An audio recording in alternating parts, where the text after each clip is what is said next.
ಭೂ ಮಾಲೀಕರೊಂದಿಗೆ ಸಮಾಲೋಚಿಸಿ ಗ್ರಾಮವಾರು ಒಪ್ಪಂದದ ಐತೀರ್ಪಿನಡಿಯಲ್ಲಿ ಭೂ ಪರಿಹಾರ ದರವನ್ನು ಶಿಫಾರಸು ಮಾಡಿರುತ್ತಾರೆ. ನಿಜವಾದ ರೈತರನ್ನ ಮೀಟಿಂಗೇ ಮಾಡಿಲ್ಲ. ಒಂದ್ಸಲ ಡಿ ಸಿ ಕಚೇರಿಯಲ್ಲಿ ಒಂದು ರೈತರ ಸಭೆ ಅಂತ ಘೋಷಣೆ ಮಾಡಿದ್ರು. 3,000 ಜನ ರೈತರಲ್ಲೆಲ್ಲ ಪೇಪರಲ್ಲೇ ಫೋಟೋ ಗಿಟೋ ಇದೆಯಲ್ಲ.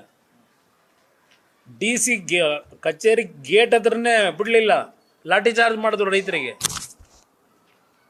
ಹೇಳಿದ್ರು ಇಲ್ಲೇ ಇದೆ ನೋಡಿ, ಬಿಡದಿ ಉಪನಗರ ಯೋಜನೆಗೆ ಭೂ ಸ್ವಾಧೀನ ಪ್ರಕ್ರಿಯೆ ವಿರೋಧಿಸಿ ಜಿಲ್ಲಾಧಿಕಾರಿ ಕಚೇರಿ ಎದುರು ರೈತರು ಪ್ರತಿಭಟನೆ ನಡೆಸಿದ್ರು. ಫೋಟೋನೂ ಇದೆ ಇಲ್ಲಿ.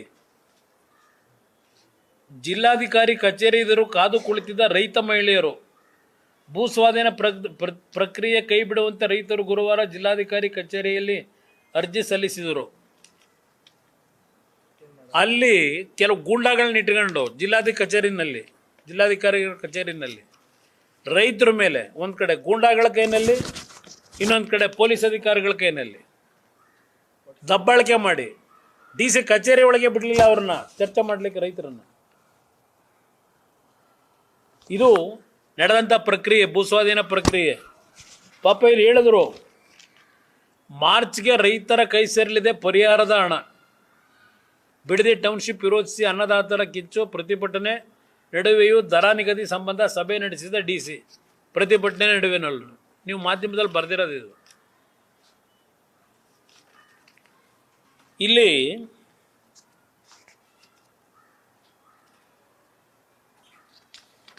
ಸದರಿ ಶಿಫಾರಸನ್ನು ಗ್ರೇಟರ್ ಬೆಂಗಳೂರು ಅಭಿವೃದ್ಧಿ ಪ್ರಾಧಿಕಾರದ 8ನೇ ಸಾಮಾನ್ಯ ಸಭೆಯಲ್ಲಿ ಮಂಡಿಸಿ ಅನುಮೋದನೆ ಪಡೆಯಲಾಗಿದ್ದು, ಕರ್ನಾಟಕ ನಗರಾಭಿವೃದ್ಧಿ ಪ್ರಾಧಿಕಾರಗಳ ನಿಯಮ ಇದೆಲ್ಲ ಹೇಳ್ಕೊಂಡು ಹೋಗೋರೆ.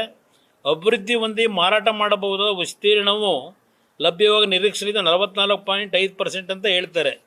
ಭೂ ಮಾಲೀಕರಿಗೆ 9,693 ಚದರ ಅಡಿಗಳ ವಸತಿ ನಿವೇಶನಗಳನ್ನು ಅಥವಾ 8,723 ಚದರ ಅಡಿಗಳ ವಾಣಿಜ್ಯ ನಿವೇಶನಗಳನ್ನು ಪರಿಹಾರ ರೂಪದಲ್ಲಿ ಕೊಡ್ತೀವಿ ಅಂತ.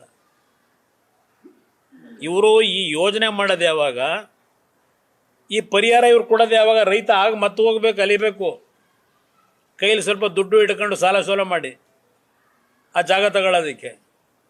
ನೋಡ್ತಾ ಇಲ್ವಾ ಇಲ್ಲಿ ಬೆಂಗಳೂರು ನಗರದಲ್ಲಿ ಏನೇನಾಗ್ತಿದೆ? ಈ ಸ್ಕೀಮ್ನು 2006ರಲ್ಲಿ ಕುಮಾರಸ್ವಾಮಿ ತಂದಿದ್ದ ಸ್ಕೀಮ್ ಇದು. ಪರಿಹಾರದ ಹಣಕ್ಕೆ ಬದಲು ಡೆವಲಪ್ಮೆಂಟ್ ಆದ ಮೇಲೆ 40% ರೈತನಿಗೆ ಕೊಡಬೇಕು ಅಂತ ಹೇಳಿ.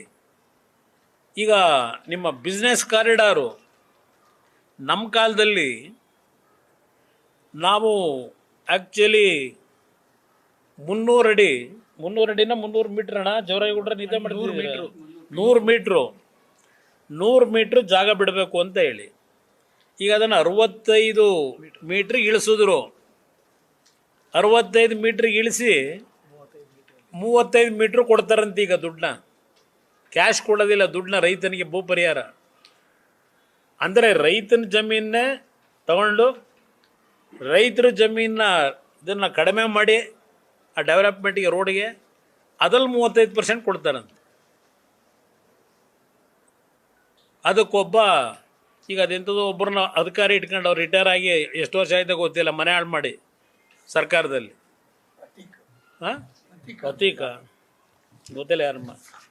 ಇದು ಪರಿಸ್ಥಿತಿ ಬರ್ತದೆ. ಇಲ್ಲಿ ಮುಖ್ಯಮಂತ್ರಿಗಳಿಗೇನಾಗಿದೆ, ಅಯ್ಯೋ ನನಗೇನಪ್ಪ, ನನ್ನ ಚೇರ್ ಉಳ್ಕೊಂಡ್ರೆ ಸಾಕು, ಯಾರು ಏನು ದರೋಡೆ ಮಾಡ್ಕೊಂಡು ಹೋದ್ರೆ ನನಗೇನಾಗಬೇಕು, ಎಲ್ಲದಕ್ಕೂ ಸೇನ್ ಹಾಕ್ತೀನಿ ಅಂತಾರೆ. ಈಗ ಚೇರ್ ಉಳಿಸ್ಕೊಳ್ಳೋಕ್ಕೋಸ್ಕರವಾಗಿ